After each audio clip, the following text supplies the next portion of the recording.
विश्वास। राजू जी, क्या उस समय माहौल था जब आपको पता चला और किस तरीके से आपने मुकाबला किया था?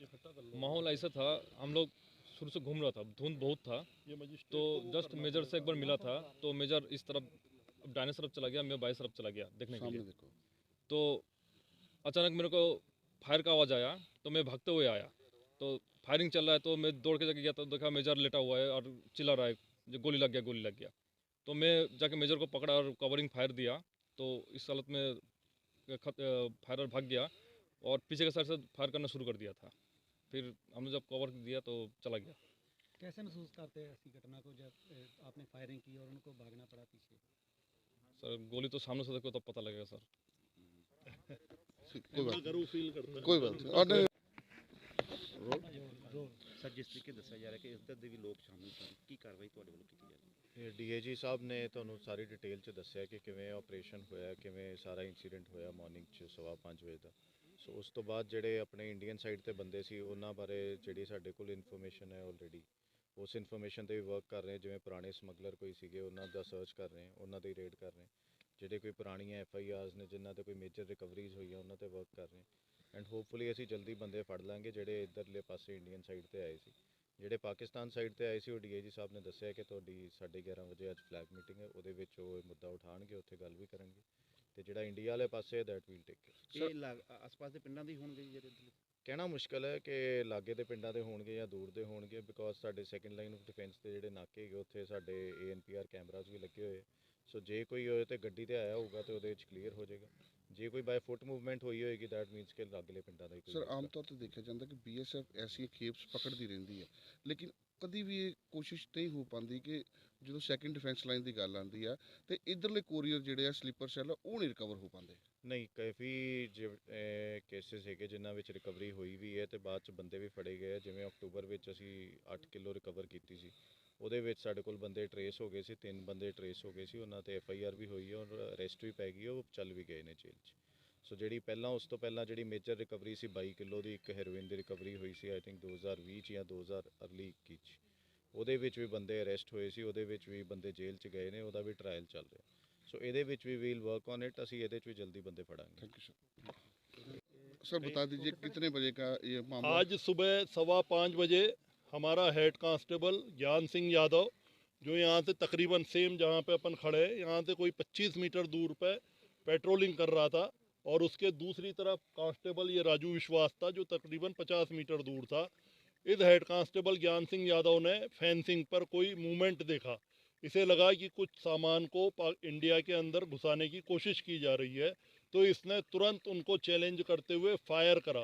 15 राउंड इसने फायर करे अपने जो मैगजीन में थे, और जो ही इसने फायर करा पाकिस्तान की तरफ से भी, मतलब अक्रॉस द फेंस इसके ऊपर भी फायर आया, जिसमें से 2 गोली इसके हाथ में और एक इसके सिर में लगी, पर इसने लगातार फायरिंग को जारी रखा।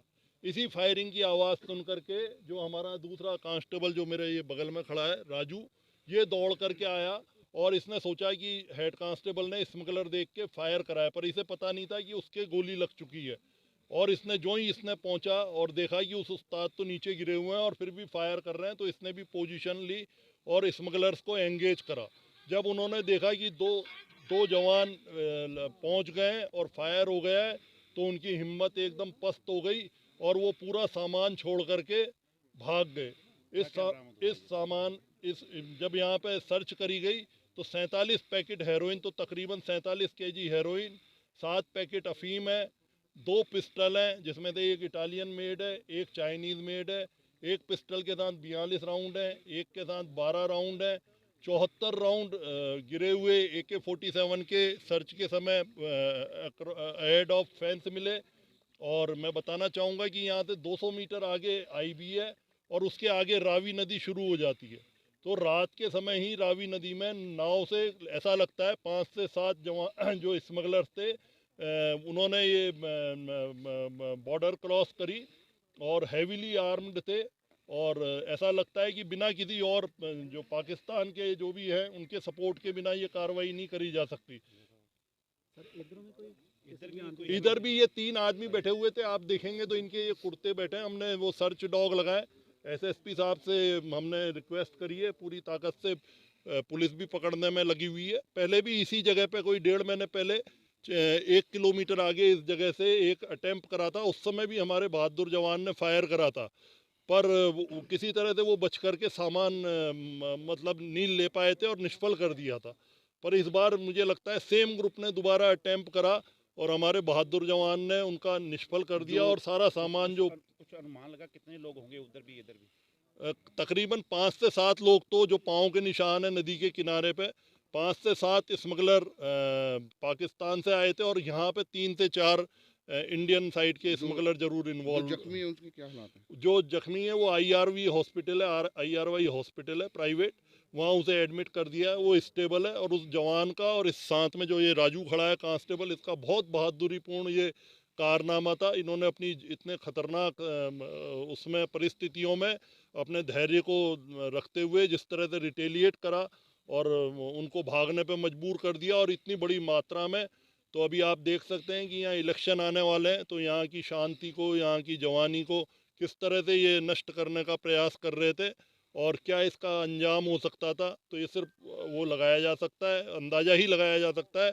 पर सीमा सुरक्षा बल है, किसी भी प्रकार के कुत्सित प्रयासों को सफल नहीं होने देगी, चाहे कुछ भी हो जाए। सर्च ऑपरेशन चल रहा है अभी? सर्च ऑपरेशन चल रहा है, कुत्तों की ड्रोन की मदद से पाकिस्तान से भी कांटेक्ट करा जा रहा है कि भाई आप भी अपने एरिया में सर्च करो और आपके वहाँ से जो लोग आ रहे हैं इनको तुरंत प्रभाव से रोका जाए, पता कराया जाए कौन दोषी है। अभी जो ही ये धुंध हटेगी तो उनको मैसेज कर दिया गया है और 11:30 बजे का टाइम दे दिया है फ्लैग मीटिंग का। हाँ, ये बहुत बड़ी खेप है, बहुत अभी रिसेंट समय की बहुत बड़ी खेप है। 47 kg हेरोइन, 6 इसमें पैकेट अफीम के, तो बहुत बड़ी है ये, बहुत बड़ी है। आप समझ सकते हैं ये मतलब कोई 300 करोड़ की तकरीबन खेप होगी, प्लस हथियार हैं। तो ये क्या, और इतना एमिनेशन मिलना, 74 राउंड AK-47 के, 44 राउंड पिस्टल के, 12 राउंड चाइनीज़ मेड पिस्टल के। तो ये सब दर्शाता है कि बहुत ज़बरदस्त उनकी साजिश थी और काफ़ी समय से वो प्रयास कर रहे थे। पर ये धुंध का मौसम अभी शुरू हुआ, आज पहला ही दिन था जब इतनी धुंध पड़ी है, नहीं तो इतने दिनों से और मौसम ठीक चल रहा था। भारतीय जवानों ने जो फायरिंग की वो पाकिस्तान तस्करों को भी लगी गोली का? पाकिस्तानी तस्करों को ऐसा नहीं लगता वो बच गए, क्योंकि आप देख सकते हैं कि नीचे ज़मीन है, वो छुप मतलब नीचे क्रॉलिंग करते हुए थे। तो मुझे नहीं लगता शायद उनको लगी है, क्योंकि यदि लगी होती तो खून गिरा हुआ मिलता या वो कोई उनकी बॉडी मिलती।